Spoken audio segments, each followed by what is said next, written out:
Elena se apoyó, agotada, en la encimera de Silestone de la cocina y miró el reloj. Las 7:30 de la tarde. La jornada laboral en la consultora financiera se le había hecho eterna. El informe anual exigía verificar cada cifra, cada decimal. Increíble. Apenas superaba la treintena y ya se sentía como si tuviera 50 años, pensó Elena para sí. Un dolor sordo le oprimía las sienes. Columnas de números parpadeaban ante sus ojos, incluso cuando los cerraba. «Tengo que hacer la cena», pensó mientras abría el frigorífico de acero inoxidable.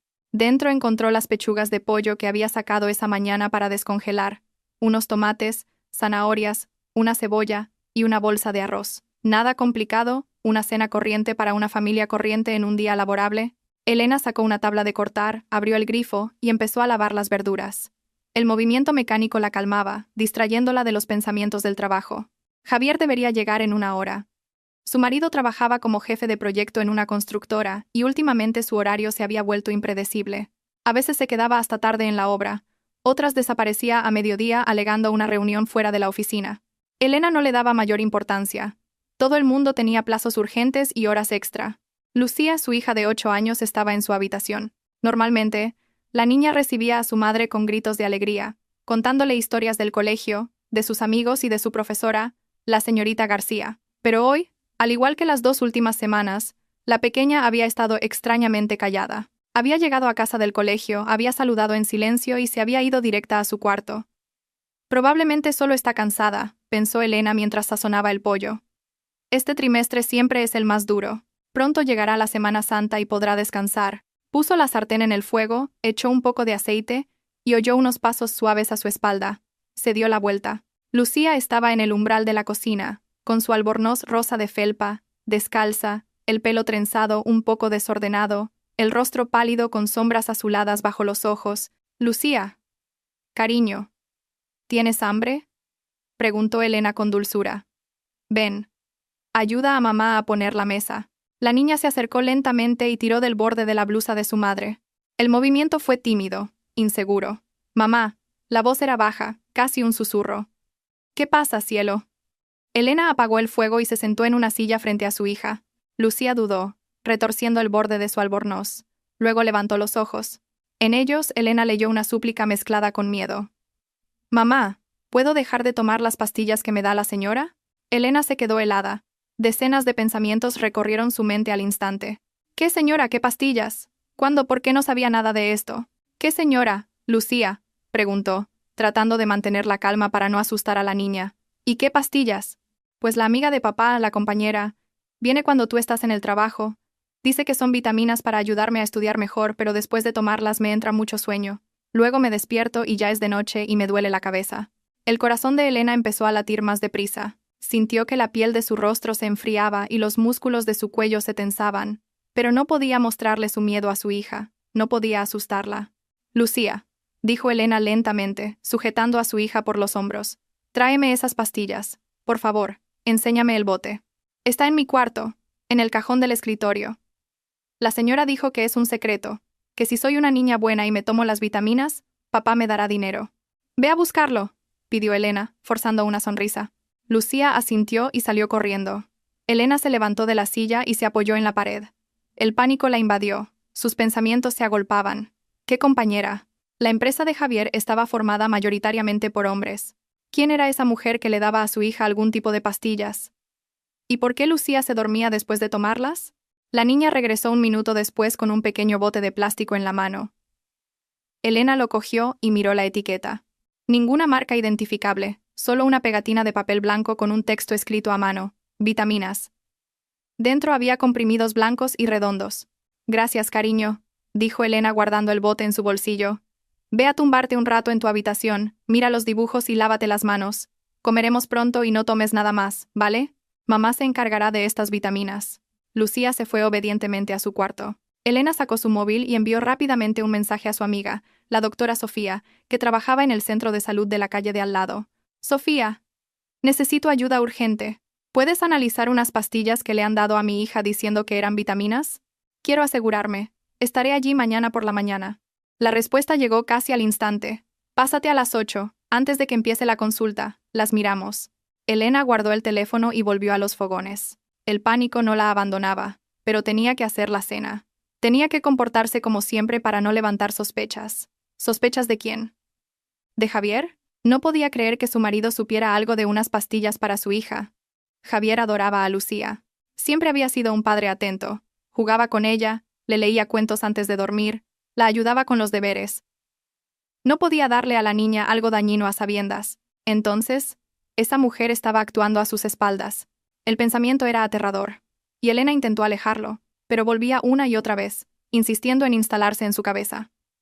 ¿Y si Javier sabía lo de las pastillas? ¿Y si era consciente de quién venía a su casa cuando Elena no estaba? La puerta del piso se abrió y apareció Javier. Alto, de complexión atlética, con una chaqueta oscura y vaqueros. Sonreía ampliamente, como siempre. «Hola, cariño». Se acercó y besó a Elena en la mejilla. «Huele bien, pollo». «Sí», respondió Elena secamente, sin apartar la vista de la sartén. «¿Está Lucía en casa?», preguntó Javier mientras se quitaba la chaqueta. «Saldrá en un minuto». Javier fue al salón, y Elena oyó cómo encendía la televisión. Una tarde normal, una familia normal. Pero algo había cambiado.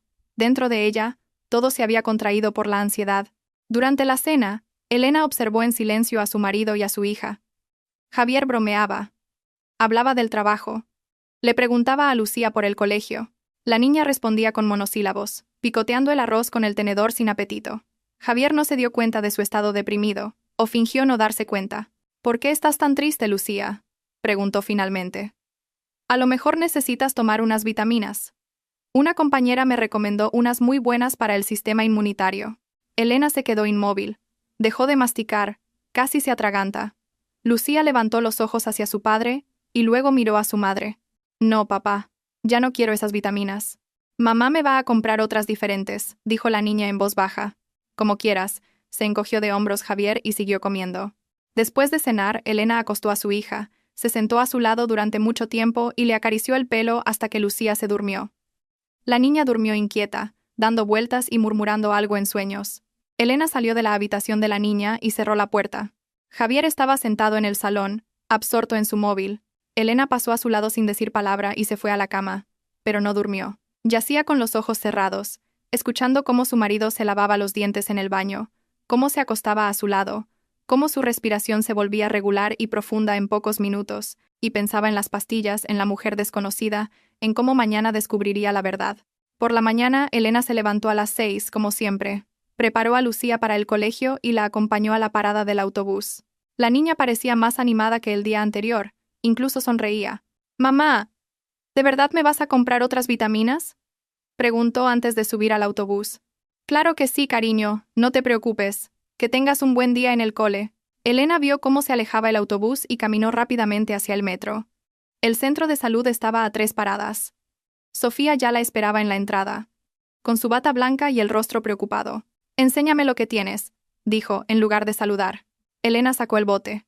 Sofía abrió la tapa, vertió una pastilla en la palma de su mano, la examinó de cerca y la olió. «Esto no son vitaminas», dijo lentamente.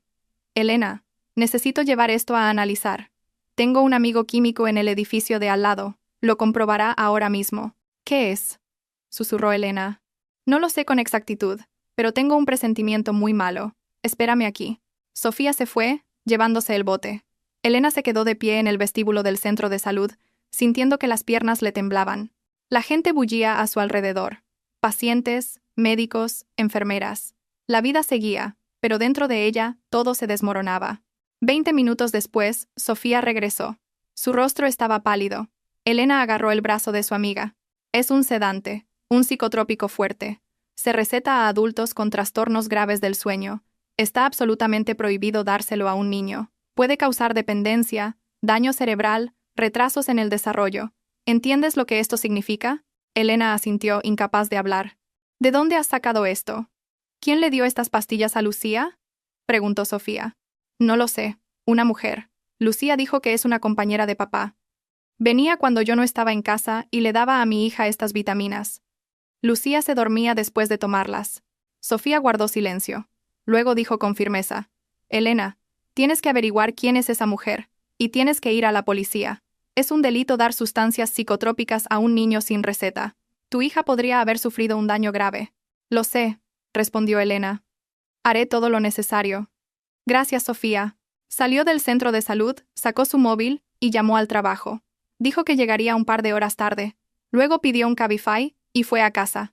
Necesitaba comprobar algo. El piso estaba vacío. Javier se había ido a trabajar a las 7. Elena entró en la habitación de Lucía y abrió el cajón del escritorio donde su hija guardaba el material escolar. Allí, debajo de los cuadernos, había varios billetes. Elena los contó. 700 euros. ¿De dónde había sacado una niña de 8 años tanto dinero? El comedor del colegio se pagaba por adelantado. Elena y Javier rara vez le daban dinero de bolsillo, quizás 5 o 10 euros para un helado. 700 era demasiado. Elena recordó las palabras de su hija. Papá me dará dinero. Así que Javier lo sabía.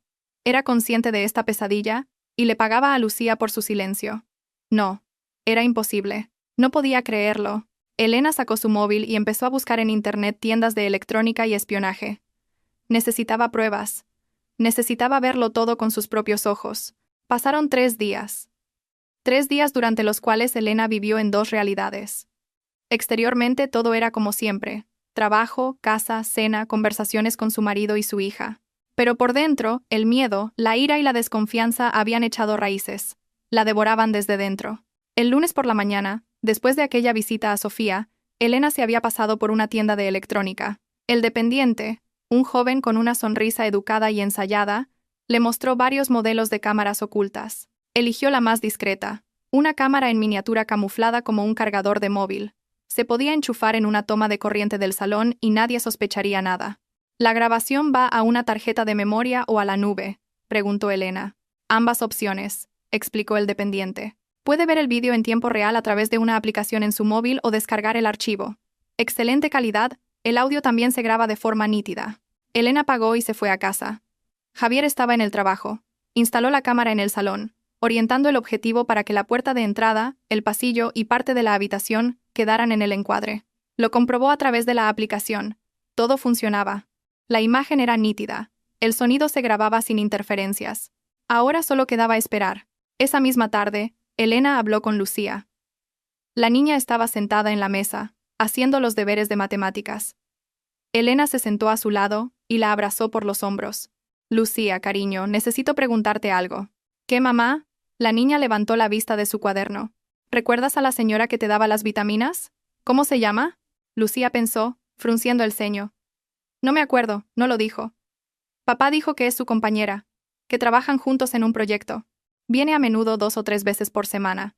Normalmente después de comer, cuando llego del colegio, papá le abre la puerta, se saludan, luego la señora me da una vitamina y me dice que tengo que dormir un poco para no molestarles mientras trabajan. Me tomo la pastilla, me tumbo en el sofá y me duermo. Y cuando me despierto, ella ya no está. ¿Y qué hace papá mientras duermes?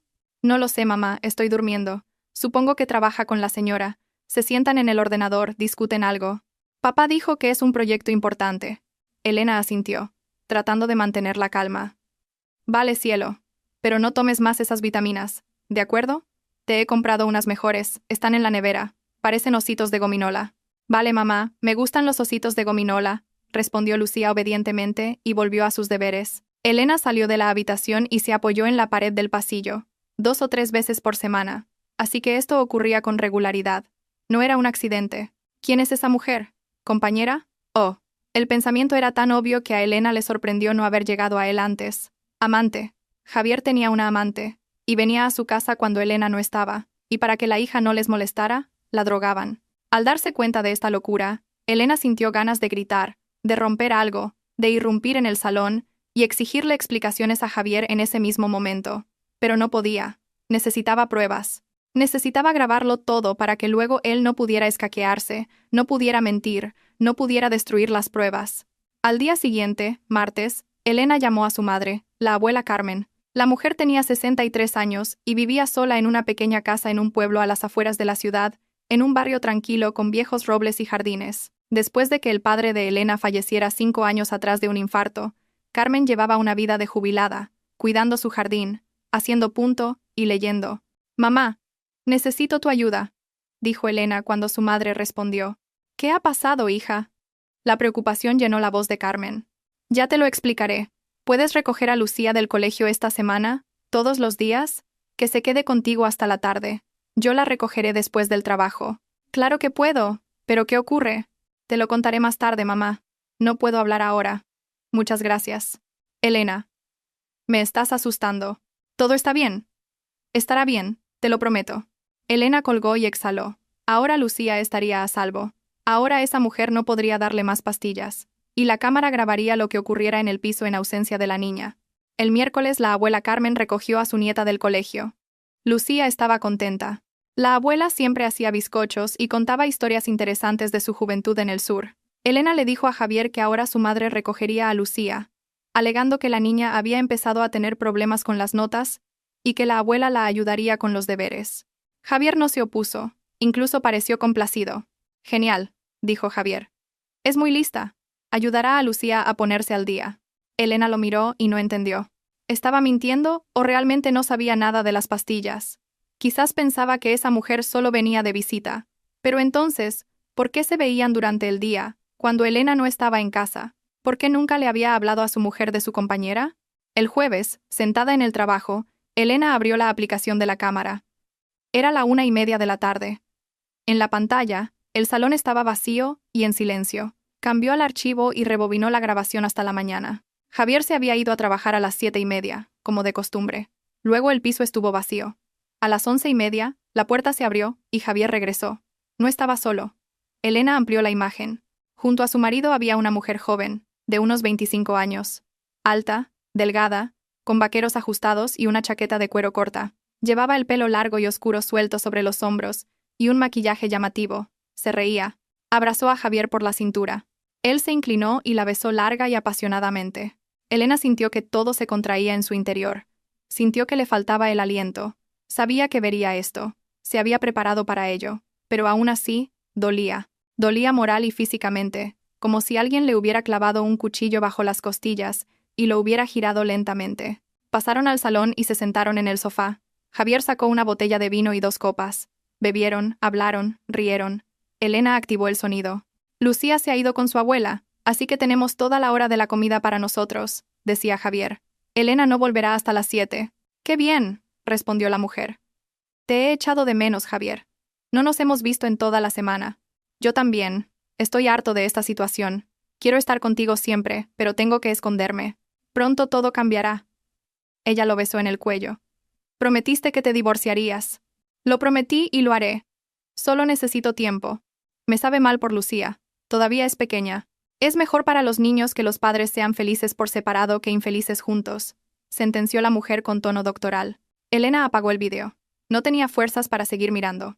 Bloqueó el teléfono y se quedó mirando la pared de la oficina. Los teclados chasqueaban a su alrededor. Los compañeros discutían informes trimestrales. Alguien reía junto a la fuente de agua. La vida continuaba. Y para ella, todo había terminado. No, no había terminado. Tenía que ser fuerte por su hija. Elena abrió su navegador y empezó a buscar información sobre divorcios, reparto de bienes y pensiones alimenticias. Leyó artículos, estudió información sobre abogados en la ciudad, miró reseñas. Luego llamó a un bufete de abogados que tenía muy buenas valoraciones en Internet y pidió una cita con una abogada para el viernes. El viernes por la tarde, después del trabajo, se reunió con la abogada Máxima Torres, una mujer de unos 50 años, con un corte de pelo corto y decidido, y la mirada inteligente de una jurista de éxito. Cuénteme su situación, le propuso, sentando a Elena en un sillón frente a ella. Elena le contó todo. Sobre las pastillas, la cámara, la grabación donde su marido y su amante discutían el divorcio. Máxima Torres escuchó atentamente, tomando notas. Cuando Elena terminó, la abogada golpeó pensativamente su bolígrafo contra el escritorio. Vamos a resolver este problema, dijo. Primero, debemos documentar el hecho de haberle dado psicotrópicos a una menor. Eso es un delito penal. Segundo, debemos reunir pruebas de la infidelidad conyugal para el proceso de divorcio. Tercero, debemos preparar los documentos para el reparto de bienes. ¿Qué debo hacer?, preguntó Elena. Siga grabándolo todo con la cámara. Guarde las grabaciones en varios sitios. En un pendrive, en la nube. Reúna todos los recibos, extractos bancarios, documentos del piso, del coche, todo lo que tenga. Presente una denuncia en la policía sobre el delito que se está cometiendo contra su hija menor. La policía analizará las pastillas, interrogará a la niña. Si todo se confirma, iniciarán un proceso penal. ¿Y mi marido? ¿Irá también a la cárcel? Depende de si sabía lo de las pastillas o no. Si demuestran que lo sabía y permitió que se las dieran a la niña, sí, será responsable. Si no, evitará el castigo. Pero en cualquier caso, en el divorcio, podrá usar el hecho de la infidelidad y la disipación de los bienes conyugales a su favor. Quiero que pague por todo. Máxima Torres asintió. Entonces actúe según el plan. Reúna pruebas. Cuando esté lista, vaya a la policía. Yo la ayudaré con todos los asuntos legales. Elena salió del despacho de la abogada con un objetivo claro. Ahora sabía qué hacer. Ahora tenía un plan. El sábado por la mañana, Elena fue al banco y pidió copias impresas de todos los extractos de las cuentas y tarjetas de los últimos 6 meses. Sentada en casa, estudió cuidadosamente cada línea y encontró lo que buscaba. Transferencias regulares a la cuenta de una tal Begoña Valdés. 500, 700, 1000 euros cada semana. Recibos de restaurantes donde Elena y Javier nunca habían estado. Compras en joyerías. Una pulsera de 3,000 euros. Unos pendientes de 1500. Un viaje a un hotel en una ciudad vecina, durante un fin de semana, en el que Javier supuestamente estaba en una formación de la empresa. Elena guardó todo en una carpeta aparte. Extractos, recibos, capturas de pantalla de las transferencias. Había pruebas suficientes. El domingo volvió a revisar las grabaciones de la cámara. Durante la semana, Begoña había venido 3 veces. Cada vez, lo mismo. Vino, pizza a domicilio, conversaciones, besos. En una de las grabaciones, Elena oyó a Javier llamar a esta mujer mi niña, prometerle un viaje a la playa, decir que su mujer no le entendía ni le quería. Mentiras, todo mentiras. Elena le quería, confiaba en él. Pero lo más terrible lo descubrió en la grabación del día anterior a que Lucía empezara a ir a casa de su abuela. Elena hizo clic en el archivo y se quedó helada. En la pantalla, Javier abre la puerta, deja entrar a Begoña. Unos minutos después, Lucía llega del colegio. La niña saluda a su padre y a la extraña señora. «Lucía, ven aquí». Begoña se arrodilla frente a la niña sonriendo. «Te he traído una vitamina. Vas a estar sana y ser muy lista». Saca el pequeño bote de su bolso. Vierte una pastilla en la palma de su mano. Lucía la coge obedientemente. La bebe con agua. «Muy bien, niña buena», la elogia Begoña. «Ahora ve a tumbarte en el sofá. Descansa un poquito». Lucía va a su habitación. 10 minutos después, regresa somnolienta. Se tumba en el sofá del salón y cierra los ojos. Se duerme casi al instante. Javier y Begoña miran a la niña dormida, luego se miran el uno al otro y empiezan a besarse. Elena apagó la grabación. Le había pedido a Lucía que no tomara pastillas de esa mujer. Pero la niña, aparentemente, lo olvidó ese primer día después de su conversación. Pero al menos Elena lo vio todo con sus propios ojos.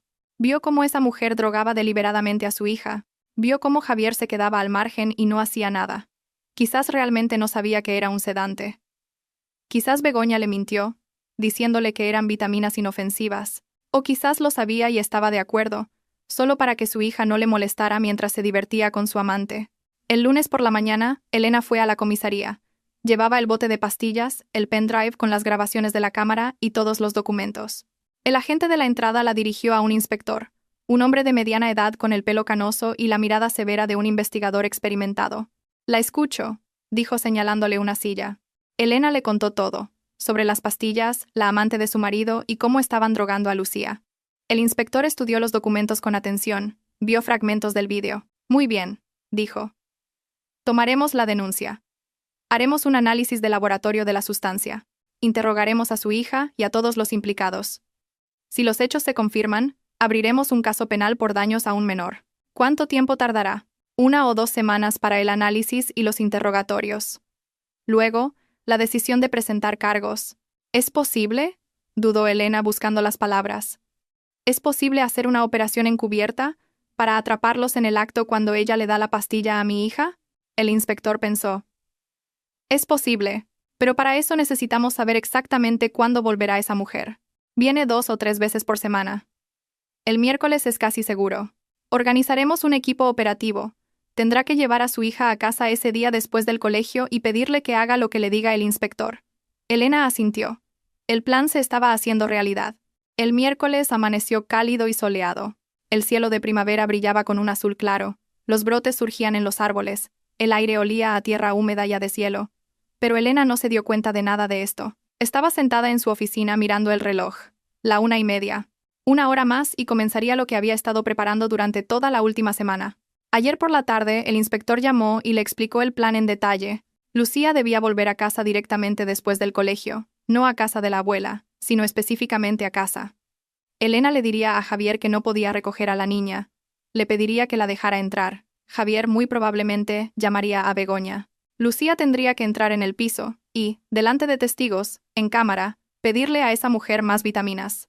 Si Begoña le daba una pastilla en ese momento, el equipo operativo entraría en el piso. Atrapados infraganti, incautación de las drogas, interrogatorio de todos los participantes, análisis forense, todo según el protocolo. ¿Será capaz de hacerlo?, preguntó el inspector. Solo tiene 8 años, puede ser estresante. Sí que puede, respondió Elena con firmeza. Le explicaré que es importante, que así la protegeremos de la gente mala. Anoche, cuando Javier fue a la tienda, Elena se sentó junto a Lucía y le habló con cuidado. Lucía, ¿recuerdas a la señora que te daba las vitaminas? Lucía asintió, frunciendo el ceño. Resulta que esas vitaminas no eran vitaminas, sino un medicamento que los niños no pueden tomar. Por eso te sentías mal, ¿lo entiendes? Entiendo, mamá. No las tomaré más. Correcto. Pero necesitamos asegurarnos de que esa señora nunca más le dé esas pastillas a otros niños. Mañana volverás a casa después del colegio y, si esa señora está allí, te acercarás a ella y le pedirás más vitaminas. Le dirás que te gustan. Y entonces vendrán unos policías y se llevarán a la señora para que no haga daño a nadie más. ¿Puedes hacerlo? Lucía miró seriamente a su madre.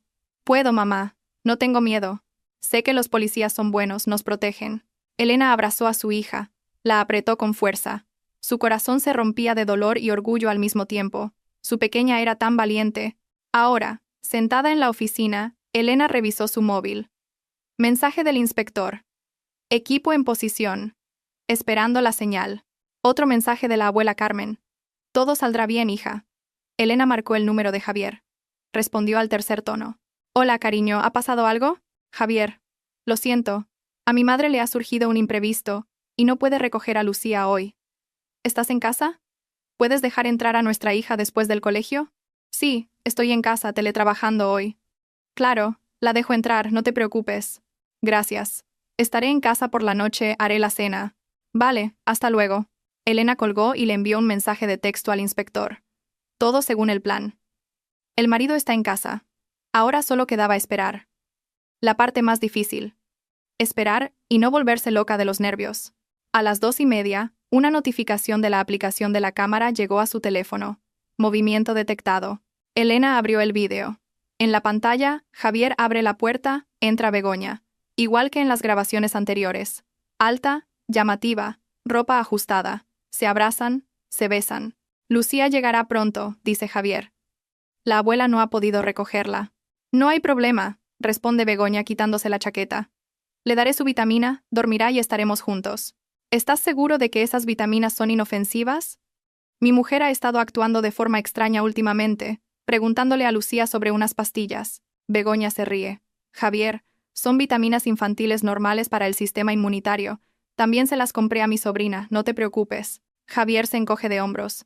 Bueno, es que Elena se ha vuelto muy desconfiada. Quizás sospecha de nosotros. Pronto no importará de todos modos. Te divorciarás, viviremos juntos. Solo un poco más. Elena observaba a esa mujer descarada. Así que Javier no sabía lo del sedante. Begoña le engañó. Le dijo que eran vitaminas. Él le creyó, o no quiso comprobarlo porque le resultaba más conveniente. La puerta del piso se abrió y entró Lucía. La niña sostenía su mochila en las manos. Parecía tranquila. Elena contuvo la respiración. Hola, papá, saludó Lucía a su padre. Luego dirigió su mirada a Begoña. Hola, señora. Hola, cielo. Begoña se arrodilló frente a la niña, sonriendo. ¿Qué tal el colegio? Bien, nos han puesto muchos deberes. Eso es genial. Ve a cambiarte. Luego comeremos. Lucía fue a su habitación, dejó la mochila, regresó al salón, se sentó en el sofá y miró a Begoña. Elena vio a su hija tomar aire, vio cómo apretaba los puños. Niña valiente. Su pequeña y valiente niña. Señora, dijo Lucía en voz baja, ¿me puede dar más vitaminas? Me gustan. Además, duermo muy bien después de tomarlas. Begoña se iluminó con una sonrisa. Claro, querida. Aquí mismo he traído unas. Toma. Sacó el conocido bote de su bolso. Vertió una pastilla en la palma de su mano y se la tendió a Lucía. La niña cogió la pastilla, se la llevó a la boca, y en ese momento la puerta se abrió de golpe con un estruendo. 4 personas de paisano irrumpieron en el apartamento. 3 hombres y una mujer. Policía. Manos donde podamos verlas. Nadie se mueva. Begoña gritó. Se puso pálida. Javier se quedó helado con la boca abierta. Lucía dejó caer la pastilla al suelo. El inspector, el mismo hombre con el que Elena había hablado el lunes, se acercó rápidamente a Begoña, mostrando su placa. Begoña Valdés. Queda detenida por la presunta comisión de un delito grave, causar daños a la salud de un menor.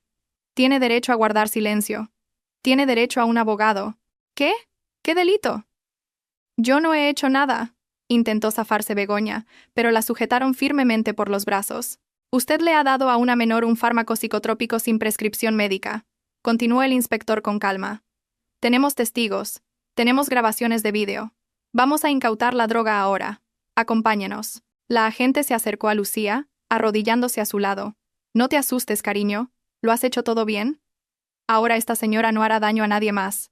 Lucía asintió. Elena vio cómo su hija se mantenía firme, intentando no llorar. Fuerte, muy fuerte. Javier finalmente encontró su voz. Espera, no entiendo qué está pasando. ¿Qué drogas psicotrópicas? Son vitaminas. El inspector se volvió hacia él. Javier, usted también tendrá que acompañarnos para prestar declaración. ¿Era usted consciente de que esta mujer le estaba dando sedantes a su hija? ¿Sedantes? Javier palideció. Miró a Begoña. Dijiste que eran vitaminas. Javier. Yo solo quería que nadie nos molestara. Solo dormía un ratito. Nada grave. Intentó justificarse Begoña. Pero ya se la estaban llevando del piso. El inspector se acercó a Lucía, recogió la pastilla del suelo, la metió en una bolsa de pruebas, luego se dirigió a la niña. Lucía, tendremos que hacerte algunas preguntas. Pero no ahora, mañana cuando tu madre venga con nosotros, ¿de acuerdo? Vale, respondió la niña en voz baja. Mientras tanto, llama a tu madre, dile que ya ha terminado. Lucía sacó su teléfono y marcó. Elena respondió al instante. Mamá, la policía se la ha llevado, como dijiste. Bien hecho, cariño. Eres muy valiente. Voy ahora mismo, voy a buscarte. Espérame. Elena cogió su bolso y salió corriendo de la oficina sin despedirse de sus colegas. El viaje en metro a casa duraba 30 minutos. Corrió por las calles, empujando a la gente sin darse cuenta de nada a su alrededor, solo para llegar a tiempo, solo para abrazar a su hija, decirle que todo estaba bien, que el peligro había pasado. Cuando irrumpió en el piso, Lucía estaba sentada en el sofá, abrazando un oso de peluche. Los agentes todavía estaban tramitando los papeles, fotografiando la escena, incautando el bote de pastillas. Elena corrió hacia su hija, la abrazó, la apretó tan fuerte como pudo. Ya está, mi niña buena, ya pasó todo. No volverás a tomar esas pastillas nunca más. Lucía escondió la cara en el hombro de su madre, y finalmente lloró, suavemente, con sollozos entrecortados. Elena le acarició la cabeza, le besó el pelo, le susurró palabras de consuelo. El inspector se acercó a ellas. Señora Elena, mañana a las 10 de la mañana por favor venga a la comisaría con su hija. Tendremos que formalizar la entrevista con la presencia de un psicólogo infantil, tomar declaraciones, de acuerdo. ¿Y a mi marido lo interrogarán también? Lo llevamos a declarar ahora. Preliminarmente, afirma que no conocía la naturaleza del medicamento, pensaba que eran realmente vitaminas. Si no encontramos pruebas de que estaba informado, evitará la responsabilidad penal. Pero usted puede presentar una demanda civil contra él. Lo haré, dijo Elena con firmeza. Los agentes terminaron su trabajo y se fueron. Elena se quedó sola con su hija en el piso. Se habían llevado a Javier a la comisaría. No volvería pronto. Elena preparó la cena, macarrones con tomate y chorizo, el plato favorito de Lucía. Comieron en silencio, mirándose de vez en cuando. Luego Elena acostó a su hija, le leyó el cuento de Cenicienta, que superó todas las pruebas y encontró la felicidad. Lucía se durmió con la voz de su madre tranquila y protegida. Elena salió de la habitación y se sentó en la cocina con una taza de té. Pensó en lo que venía ahora. Divorcio, reparto de bienes, juicios, abogados. Sería largo y difícil, pero lo superaría. Por su hija, por ella misma. Javier no regresó hasta las 11 de la noche. Entró en el piso en silencio, se quitó los zapatos, entró en la cocina. Elena estaba sentada a la mesa, sin levantar la vista. Elena. Empezó él. No, le interrumpió ella con frialdad. No necesito explicaciones. No sabía lo del sedante, te lo juro. Dijo que eran vitaminas. Me engañaste. Trajiste a tu amante a nuestra casa mientras yo trabajaba. Os divertíais aquí, en nuestro piso, en nuestra cama. Y nuestra hija lo vio todo. Y tu amante la envenenó. Elena, perdóname, No fue mi intención. Simplemente pasó. Nada pasa sin más, Javier. Tú tomaste una decisión. Ahora yo tomo la mía. Mañana presento la demanda de divorcio. Javier se dejó caer en la silla de enfrente. Se cubrió la cara con las manos. Lo he arruinado todo. Soy un idiota. He perdido a mi familia. Sí, la has perdido. Y recibirás todo lo que te mereces, con creces, y yo me encargaré de ello. Se quedaron en silencio unos minutos más. Luego Elena se levantó y fue al dormitorio. Se tumbó en la cama sin desvestirse y se quedó mirando al techo durante mucho tiempo. No había lágrimas, solo vacío y agotamiento. Al día siguiente, Elena y Lucía fueron a la comisaría. El investigador entrevistó a la niña en presencia de un psicólogo. Le preguntó con qué frecuencia Begoña le daba las pastillas. ¿Qué le decía al hacerlo? ¿Cómo se sentía la niña después de tomarlas? Lucía respondió con calma, con detalle. El psicólogo señaló que la niña se encontraba en un estado de estrés, pero que su psique no había sufrido daños graves. Una semana después, llegaron los resultados del laboratorio.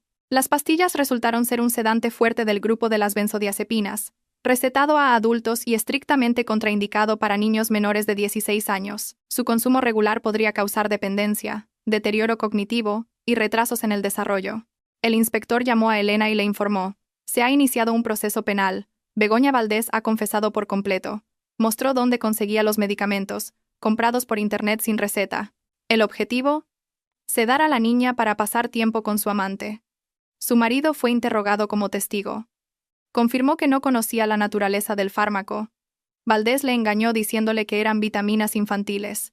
No se enfrentará a cargos penales, pero podría estar sujeto a responsabilidad administrativa por incumplimiento inadecuado de los deberes parentales. ¿Y Begoña? ¿Qué le espera? Considerando que el daño a la salud de la niña no fue grave, pero el riesgo sí fue serio, además del hecho de que admitió su culpabilidad y se arrepintió, alrededor de 3 años de prisión. La sentencia se dictará en 2 o 3 meses. Elena asintió. Se haría justicia. Esa mujer pagaría por lo que le hizo a Lucía. Ahora quedaba arreglar las cosas con Javier. Elena estaba sentada en el despacho de la abogada Máxima Torres, hojeando documentos. Delante de ella había una pila de papeles. Demanda de divorcio, inventario de bienes conyugales, extractos bancarios con las sumas de las transferencias a Begoña resaltadas, recibos de restaurantes y tiendas. Había pruebas suficientes de la infidelidad para que el tribunal se pusiera del lado de Elena. El piso está a nombre de los dos, aclaró Máxima Torres revisando las escrituras. Sí, 3 habitaciones. Comprado con una hipoteca hace 6 años. Totalmente pagada. El valor de mercado es de unos 450.000 euros. Un coche a nombre de Javier, comprado hace 4 años, valorado ahora en unos 30.000. Depósitos de ahorro, 150.000 euros en dinero común. Además, tengo una cuenta personal con 30.000 euros, que era dinero de la venta de mi antiguo coche antes del matrimonio. Máxima Torres asintió, tomando notas. Bien. En el divorcio, todos los bienes adquiridos en común se dividen al 50%. Tendremos que vender el piso, repartir el dinero, vender el coche o que uno de los cónyuges compre la parte del otro. Los ahorros, divididos por la mitad. Su depósito personal se queda con usted. No es un bien ganancial. ¿Y la compensación?, preguntó Elena. Gastó nuestro dinero común en su amante. Transferencias, regalos, restaurantes. Lo he calculado todo de los últimos 6 meses. Alrededor de 35.000 euros. Presentaremos una reclamación por disipación de bienes conyugales dentro de la demanda de divorcio. Con tales pruebas, el tribunal la concederá.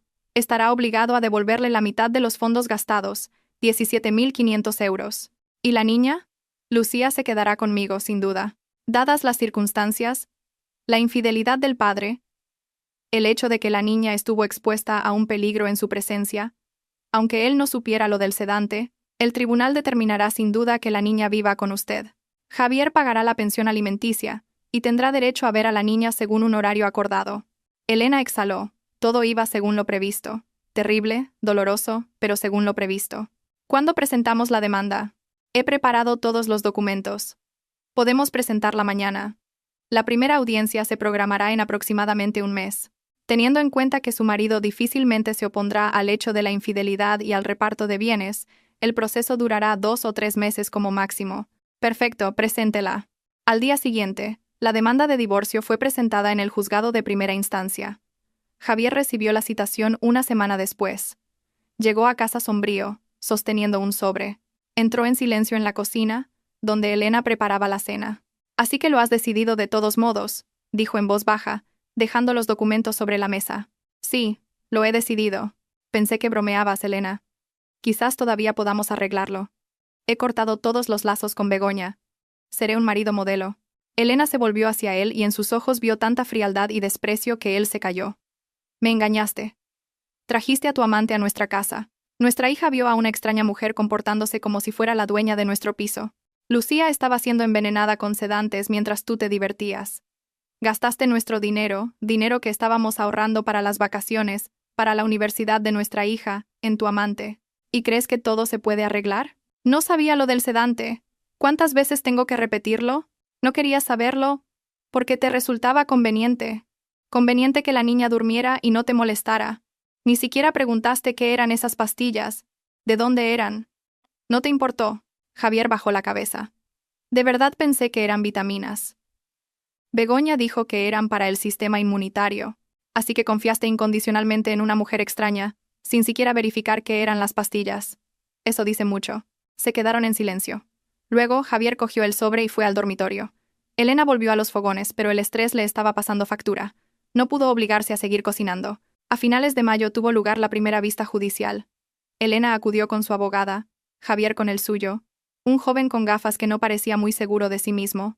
La jueza, una mujer severa de unos 50 y tantos años, estudió detenidamente los materiales del caso. Señor Javier, ¿admite el hecho de la infidelidad conyugal? Preguntó. Javier se levantó. Lo admito, señoría. ¿Está de acuerdo con el reparto de bienes en partes iguales? Estoy de acuerdo. ¿Se opone a la reclamación de compensación por los fondos gastados en terceros? Javier miró a su abogado. Este se encogió de hombros. No me opongo. Bien. Sobre la cuestión de determinar el lugar de residencia de la menor, ¿cuál es su posición? Estoy de acuerdo en que mi hija debe vivir con su madre. Solicito un régimen de visitas todos los fines de semana. Elena se levantó.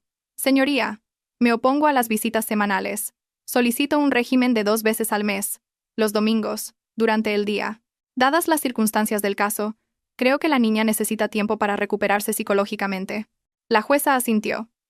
Tomaré en cuenta su posición. Se suspende la vista por 2 semanas. La próxima audiencia será el 10 de junio.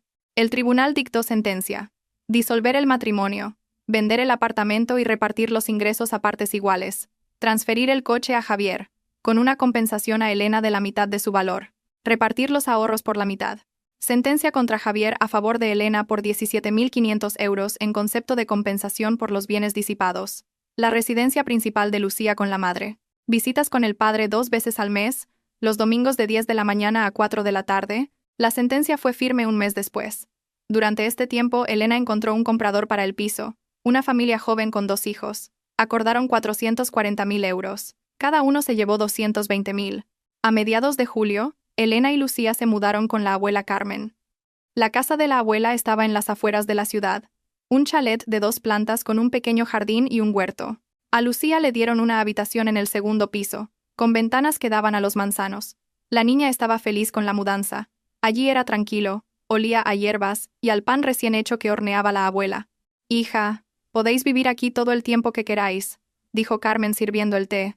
Hay mucho espacio, y estoy feliz de teneros. Gracias, mamá, pero es temporal. Encontraré mi propio piso. Necesitamos nuestro espacio. Elena comenzó a buscar vivienda. Consideró pisos de 2 dormitorios en diferentes barrios. Quería encontrar algo cerca del colegio de Lucía para que el trayecto fuera fácil. A finales de agosto, encontró una opción adecuada. Un piso de 2 dormitorios, 80 metros cuadrados, 5ª planta, recién reformado, buen barrio, infraestructuras, precio 200.000 euros, negociado a 190.000, cerró el trato a principios de septiembre. Mudarse a su propio apartamento fue una alegría.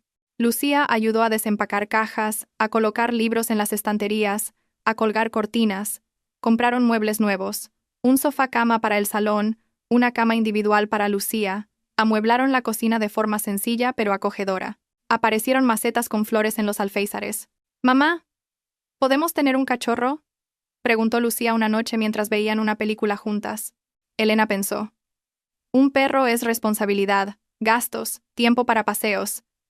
Pero por otro lado, Lucía necesitaba un amigo. Después de todo lo que había pasado, la niña se había vuelto retraída. Había dejado de hablar con sus compañeros de clase, llegaba a casa del colegio y se encerraba. Un perro podría ayudarla a abrirse. ¿Cuál te gustaría? ¿Un cocker o un labrador? Grande, amable. Vale.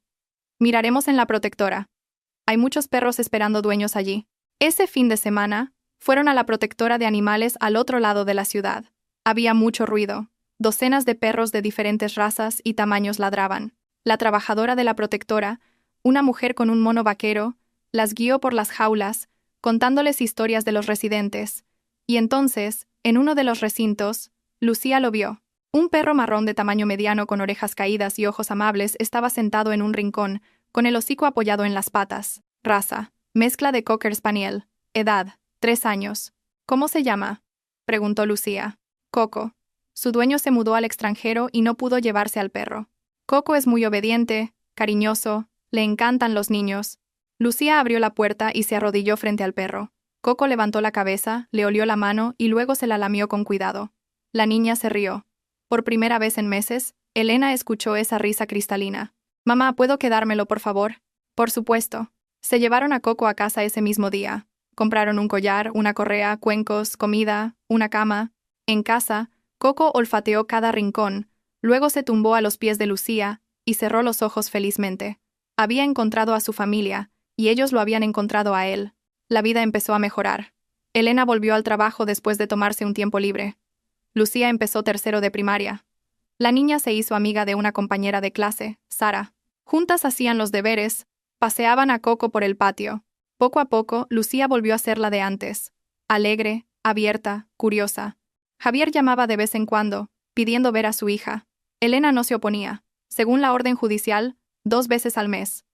Lucía iba a verlo a regañadientes. Decía que papá estaba triste a menudo, que ahora vivía en un pequeño apartamento en las afueras, que ya no tenía un coche bonito. Elena no sentía lástima. Él mismo había elegido ese camino. En octubre, Elena se enteró de que Begoña había sido condenada a 3 años en una prisión de régimen abierto. La sentencia se dictó rápidamente. Begoña admitió plenamente su culpabilidad, se arrepintió, pidió clemencia, pero el tribunal fue estricto. A sabiendas, le dio a una niña un fármaco peligroso, arriesgando la salud de la menor por intereses personales. 3 años. Elena sintió satisfacción. Se había hecho justicia. El tiempo pasó. El otoño se convirtió en primavera, la primavera en verano. Había pasado 1 año desde que Elena descubrió la verdad. 1 año que lo cambió todo, pero lo superó. Ella y Lucía lo superaron. A finales de ese verano, en una cálida tarde de agosto, Elena paseaba a Coco por el parque cerca de su casa. El perro corría feliz por el césped, persiguiendo pájaros. Elena caminaba despacio, disfrutando de la paz. Se sentía bien por primera vez en mucho tiempo. «Coco, ven», le llamó cuando el perro se alejó demasiado. Coco no reaccionó. Corrió hacia otro perro, un husky grande y hermoso, con pelaje gris y blanco y ojos azules. Los perros se olisquearon y empezaron a jugar. «Luna, no asustes a los otros perros», se oyó una voz masculina. Elena levantó la vista. Hacia ella caminaba un hombre de unos 35 años, con chándal y vaqueros. Atractivo, con una sonrisa agradable. «Disculpa, es demasiado sociable», dijo al acercarse. «No hay problema, al mío tampoco le importa socializar», respondió Elena sonriendo. «Sí, se llama Luna, tiene 2 años. Pura energía. El tuyo es una mezcla de cocker, ¿no? Se llama Coco». Empezaron a hablar. Resultó que el hombre se llamaba Mateo. Vivía en el edificio de al lado. Trabajaba como ingeniero de caminos, divorciado, sin hijos. Adoptó a Luna hacía 1 año. Desde entonces, paseaba por este parque todas las tardes. «Qué raro que no nos hayamos visto antes», comentó Mateo. «Me mudé a este barrio hace solo 1 año». «Ya veo. ¿Paseas por aquí a menudo?» «Todas las tardes. Coco necesita paseos, es activo. Quizás podamos pasear juntos. Los perros se divierten más y nosotros no nos aburrimos». Elena pensó, ¿por qué no? Parecía una buena persona. Solo paseos, nada más. De acuerdo, aceptó. Desde esa tarde, empezaron a encontrarse en el parque con regularidad. Paseaban, hablaban del trabajo, de la vida, de los perros. Mateo resultó ser un conversador interesante, culto, con sentido del humor, atento. Elena sintió que poco a poco se descongelaba, que volvía a aprender a confiar. 2 meses después, Mateo la invitó a tomar un café. Se sentaron en una mesa, tomaron café, hablaron de todo. Cuando la acompañó a casa, le cogió la mano. Elena no la apartó. Pasó otro medio año. La primavera volvió a la ciudad trayendo calor, floración y una sensación de renovación. Elena estaba de pie junto a la ventana de su apartamento, mirando los árboles en flor del patio. Lucía hacía los deberes en la mesa. Coco dormitaba en su cama. Una tarde normal, tranquila y feliz. En esos meses, mucho había cambiado. La relación con Mateo se desarrolló lentamente, sin prisas ni presiones. Se veían 2 o 3 veces por semana, paseaban, iban al cine, al teatro. Él conoció a Lucía. La niña fue cautelosa con él al principio, pero poco a poco se acostumbró. Mateo no intentó reemplazar a su padre, no se impuso. Simplemente estaba cerca, amable y atento. Su primera salida juntos fue al parque de atracciones. Mateo invitó a Elena y a su hija a montar en las atracciones. Lucía se mantuvo tensa, respondía a sus preguntas con monosílabos. Pero cuando se acercaron al tío Vivo con los caballos, los ojos de la niña se iluminaron. Mateo se dio cuenta y sugirió que montaran juntos. Se sentaron en caballos vecinos y cuando el tío Vivo empezó a girar, Lucía se rió de verdad, por primera vez en mucho tiempo. Elena se quedó a un lado y sintió que su alma se regocijaba. Su hija volvía a reír. Después de ese día, Lucía empezó a abrirse a Mateo gradualmente. Discutían sus libros favoritos. A la niña le encantaban las historias de aventuras sobre viajeros y exploradores. Mateo le habló de su trabajo de ingeniería, le mostró planos, le explicó cómo se construyen puentes y edificios. Lucía escuchaba con interés, hacía preguntas. Aparecieron temas de conversación comunes entre ellos. «Mamá, he terminado las mates», anunció Lucía cerrando su cuaderno. «¿Puedo ir a pasear a Coco?» «Claro, ve, pero no mucho tiempo. En 1 hora empezará a oscurecer». Lucía se puso la chaqueta, enganchó la correa al collar de Coco y salió corriendo del piso. El perro movía la cola feliz, anticipando el paseo. Elena la vio irse y sonrió. Su hija era feliz. Eso era lo más importante. Sonó el teléfono. Era Mateo. «Hola, ¿qué tal?» «Bien, Lucía está paseando, yo estoy en casa». «Escucha, quería hablar contigo. Hablar en serio. ¿Puedo pasar ahora?» Había una nota especial en su voz. Elena se sintió nerviosa. «Claro, ven». Mateo apareció 20 minutos después. Saludó, entró en la cocina, se sentó a la mesa. Elena sirvió té, se sentó enfrente. Él la miró serio, pensativo. «Elena, llevamos viéndonos 8 meses», comenzó. «Y he entendido que quiero estar contigo. No solo salir, sino vivir juntos, construir una familia». El corazón de Elena empezó a latir más deprisa. Esperaba esta conversación, pero aún así, estaba nerviosa. «Mateo, espera, déjame terminar. Tengo un chalet de 3 plantas en una urbanización, en un buen barrio. Lo compré hace 2 años, después del divorcio. Hay mucho espacio, un patio, un garaje. Múdate conmigo, tú y Lucía. Vivamos juntos. Quiero que seas mi mujer». Elena guardó silencio. La propuesta era inesperada, aunque entendía que tarde o temprano llegaría a esto. «¿Y Lucía? ¿Estás dispuesto a aceptarla como tuya?» «Dispuesto. Le he cogido mucho cariño. Es una niña inteligente y buena, y haré todo lo posible para que sea feliz. Necesito pensar y hablar con Lucía. Es una decisión importante». «Claro, piénsalo». «Esperaré». Se fue y Elena se quedó en la cocina, abrazando la taza de té frío. Casarse, volver a confiar en un hombre, dejar que alguien entrara de nuevo en su vida, en la vida de su hija. Daba miedo, pero Mateo era diferente. Era honesto, fiable, cariñoso. Y Lucía se llevaba bien con él. Recordó cómo, unos meses atrás, Lucía se resfrió. La fiebre le subió a 39. La niña yacía pálida, débil.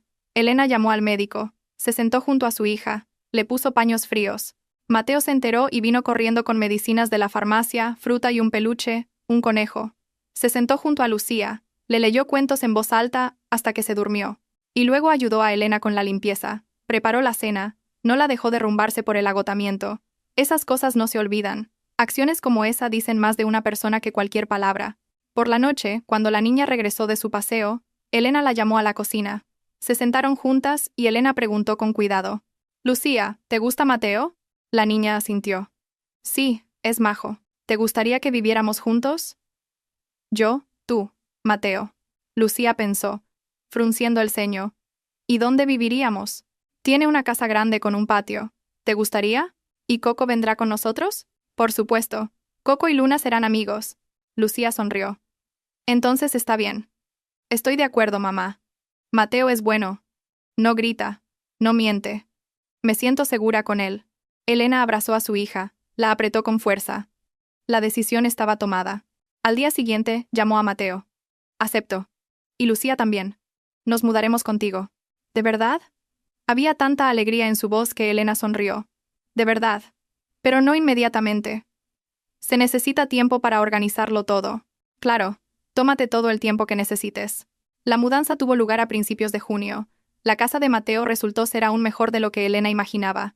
Espaciosa, luminosa, con grandes ventanales y techos altos. En la primera planta, salón, cocina, despacho. En la segunda, 3 dormitorios y 2 baños. En la tercera, una bujardilla que podía adaptarse para cualquier cosa. A Lucía le dieron la habitación más grande de la segunda planta, con vistas al jardín. La niña estaba encantada. Corría por la casa explorando cada rincón, regocijándose con el espacio y la novedad. Coco también se adaptó rápidamente. Se hizo amigo de Luna. Ahora corrían juntos por el patio, persiguiéndose. Mateo construyó un espacioso cercado con techo para los perros. Puso cuencos grandes, colgó juguetes. Los animales estaban felices. En el jardín crecían manzanos, cerezos y ciruelos. Mateo le enseñó a Lucía a cuidar los árboles, a regar las camas del huerto. La niña se puso a ayudar con entusiasmo. Cada mañana corría al jardín, comprobaba cómo crecían los tomates y los pepinos, regaba las flores. Apareció una nueva afición, y Elena estaba feliz viendo florecer a su hija. En julio, Elena y Mateo se casaron, modestamente, en el juzgado, en presencia de Lucía y la abuela Carmen. Sin celebraciones fastuosas, solo una firma en un registro y la certeza de que ahora eran una familia. Después de la ceremonia, fueron a un restaurante. Celebraron el evento con un almuerzo familiar. Lucía le dio a Mateo un dibujo. En él estaba representada su nueva familia: Elena, Mateo, Lucía, 2 perros y la casa rodeada de flores. Mateo miró el dibujo durante mucho tiempo. Luego abrazó a la niña y dijo: «Gracias. Es el mejor regalo de mi vida». La vida se volvió tranquila y feliz. Mateo resultó ser un marido maravilloso, atento, cariñoso, fiable. Ayudaba a Lucía con los deberes, la llevaba y la recogía del colegio, jugaba con ella a juegos de mesa, le leía por la noche. La niña floreció, se volvió segura, alegre. Sus notas mejoraron, aparecieron nuevos amigos. La profesora señaló en la reunión de padres que Lucía se había vuelto más activa, había dejado de encerrarse en sí misma, participaba con gusto en las actividades escolares. En otoño, Elena descubrió que estaba embarazada. La noticia fue inesperada pero alegre. Mateo, al enterarse, la abrazó durante mucho tiempo, repitiendo: «Vamos a tener un bebé. Nuestro bebé». Lucía recibió la noticia con calma e interés. Entonces, ¿tendré un hermanito o una hermanita? Sí, cariño. Qué bien. Te ayudaré con el bebé, mamá. Le enseñaré a leer y a dibujar. El embarazo transcurrió sin problemas. Elena siguió trabajando hasta la baja por maternidad. Se sentía genial. Mateo la rodeó de cuidados, cocinaba, limpiaba, no la dejaba cansarse. Lucía también intentaba ayudar. Ponía la mesa, lavaba los platos cuando a mamá le costaba, esperaba con impaciencia la llegada del hermanito o hermanita, preparaba la habitación, elegía juguetes. En abril, exactamente 2 años después de su encuentro en el parque, nació un niño. Lo llamaron Julián, un bebé fuerte y sano, con ojos grises y pelo claro. Lucía se convirtió en su hermana mayor desde el primer día, cariñosa y la principal ayudante de mamá. Ayudaba a bañarlo, lo mecía cuando lloraba, le cantaba nanas, aprendió rimas infantiles, le contaba cuentos a su hermano, le mostraba dibujos de colores. Julián reaccionaba a su voz, sonreía, le tendía sus manitas. La vida estaba llena de sentido y alegría. Elena se sentía verdaderamente feliz. Pasó por la traición, el dolor, la humillación, y salió de esa prueba más fuerte. Encontró la fuerza en sí misma para romper una relación tóxica, proteger a su hija, empezar de nuevo, y ahora tenía una familia de verdad, construida sobre el amor, la confianza y el respeto. Javier nunca rehizo su vida. Siguió viviendo solo en un pequeño apartamento de un dormitorio en las afueras. Trabajaba en el mismo puesto. Se reunía con Lucía según el horario. La niña decía que papá estaba triste a menudo, que se arrepentía de lo que había pasado. Una vez le pidió a Lucía que le dijera a Elena que lamentaba sus acciones, que entendía el error que había cometido.